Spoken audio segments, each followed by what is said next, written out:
Hello learners, my name is Pooja Gupta and I welcome you again to another conversational video where we are having two characters named as Rachel and Sammy. और आज हम देखने वाले हैं इन दोनों के बीच का कॉन्वर्जेशन जिसमें रेचल सैमी से बहुत सारे क्वेश्चंस करेगी और लास्ट में हमारे लिए एक सरप्राइज भी है. तो चलो शुरू करते हैं. Okay, so this is our slide number 1 and Rachel say, "Hello Sammy." "Hi Rachel." "Sammy, what do you do for work?" "What do you do for work?" Okay, अब यहाँ पे ये वाला जो है एक सेंटेंस यहाँ पे आपका ध्यान लाना है मुझे. What do you do for work का मतलब होता है कि आप क्या काम करते हैं. इसका मतलब ज़रूरी नहीं कि आप काम करें. इसका मतलब ये होता है कि अपनी लाइफ में इस वक्त फ़िलहाल आपकी लाइफ का जो मेजर काम है वो क्या है. जिसके आंसर में आपको सामी कह रही है आई एम स्टिल अ स्टूडेंट. मैं अभी भी एक स्टूडेंट हूँ, यानी कि एक वर्किंग प्रोफेशनल नहीं हूँ, ना मैं किसी कंपनी के साथ काम करती हूँ. I am still a student. Okay, और and if you are working somewhere you would simply say I am working with this और that whatever the things are. Right, I am this. What school do you go to. अब abroad में जब हम English की बात करते हैं guys, तो वहाँ पे यूनिवर्सिटीज़ को बहुत ग्रेजुएशन लेवल पे यूनिवर्सिटीज़ को नहीं बोला जाता. वहाँ पे उसे स्कूल ही कहा जाता है. जैसे हमारे यहाँ पे यूनिवर्सिटी कहा जाता है, तो वहाँ पे एक्चुअली अलग अलग सेक्शंस होते हैं, तो वहाँ पे वो स्कूल वर्ड का जो यूज़ है वो बहुत ज़्यादा करते हैं. और आंसर में सैमी हमें बता रही है that she goes to Delhi University. She goes to Delhi University. Let's move to the next slide and see what do we have there. Okay, that's a cool school. That's a good school. Okay, what do you study. अब यहाँ पे next question आ रहा है हमारा WH family से. What do you study. WH family का पूरा explained video मैंने आपको दे दिया है चैनल पे. अगर आपने अभी तक नहीं देखा तो गाइज वो वीडियो इस वीडियो के बाद ज़रूर देख लेना. बहुत इंटरेस्टिंग वीडियो है. That's a good school. What do you study. तुम क्या पढ़ती हो. I am studying English, maths and history. My major is English. जैसे आप BA ऑनर्स की बात करते हैं ना गाइज, उस तरह से यही है. My major is English. अगर आप किसी भी डिग्री को ऑनर्स में कर रहे हो तब आप अपने मेजर और माइनर्स को बता सकते हैं. How long have you been studying English. कितनी साल हो चुके, कितना वक्त गुजरा. हाउ लॉन्ग, कितना वक्त गुजरा. ठीक है, ये जो हाउ लॉन्ग है ये एक बहुत ही पॉपुलर फ्रेज है. ठीक है, how long you have been trying to meet your favourite actor. ठीक है, तो कितने साल और कितना वक्त गुजरा उस टाइम पे हम हाउ लॉन्ग का इस्तेमाल करते हैं. So how long have you been studying English. कितने सालों से आप इंग्लिश पढ़ रहे हो. More than 6 years. और यहाँ पे सामी का जो रिप्लाई है वो आता है एंड द रिप्लाई इज कि 6 साल से ज़्यादा. More than 6 years. 6 साल से ज़्यादा का वक्त गुजर चुका है. That's a long time. That's a long time. ठीक है, बहुत ही लंबा वक्त गुजरा है. और लॉन्ग टाइम मैंने आपको लास्ट कन्वर्सेशन में बताया था कि ये एक बहुत ही पॉपुलर फ्रेज़ है जब हम किसी को बोलना चाहते हैं कि बहुत समय बाद मिल रहे हैं या बहुत समय बाद मैंने आपको देखा. तो लॉन्ग टाइम नो सी इसका फुल फ्रेज है, लेकिन अगर आप लॉन्ग टाइम भी बोलेंगे दैट इज़ ऑल्सो एनफ, क्योंकि वो मैसेज को कन्वे कर देता है.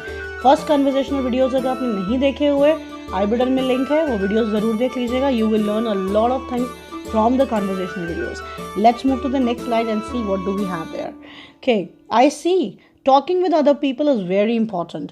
Now this is something which is very realistic when you are trying to learn a language.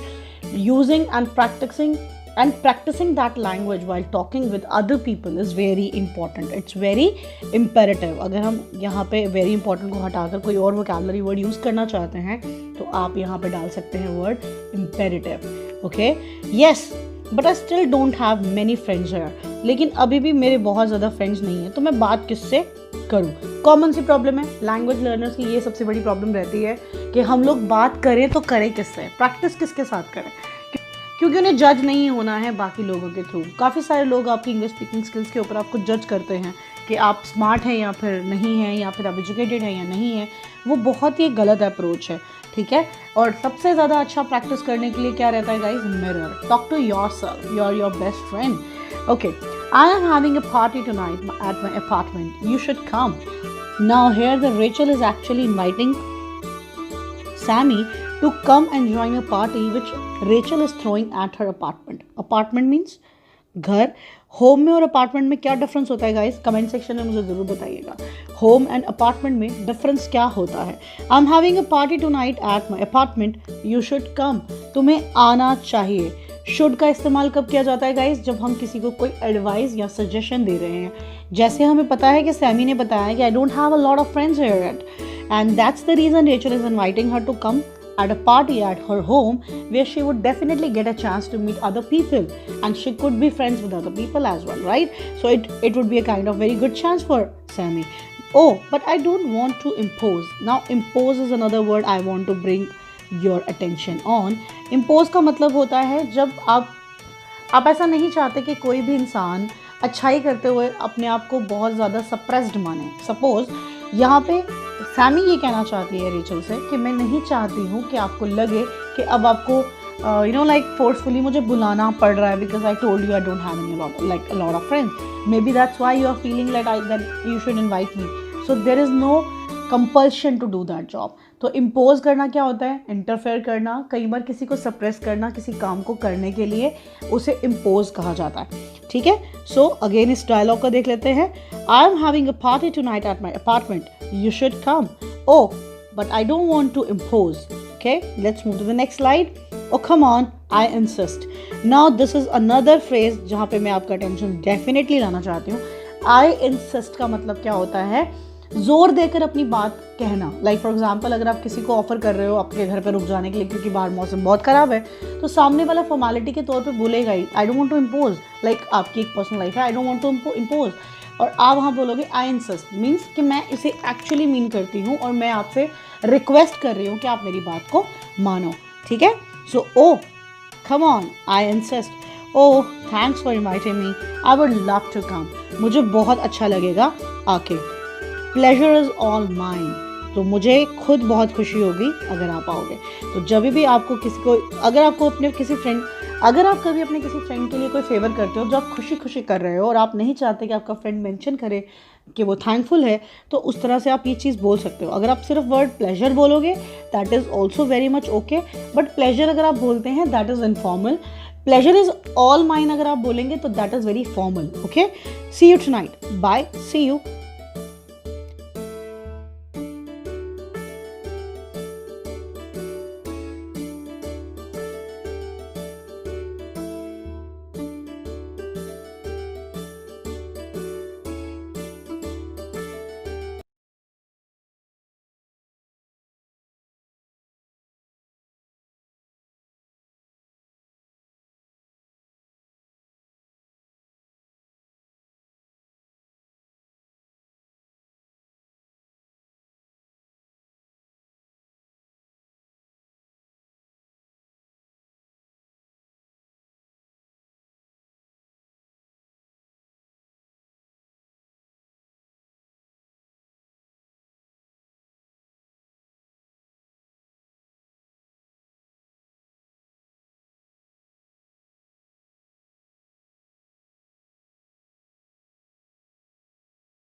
You must stay tuned on this channel because soon we'll be getting to know did Sammy got to meet some new friends or not.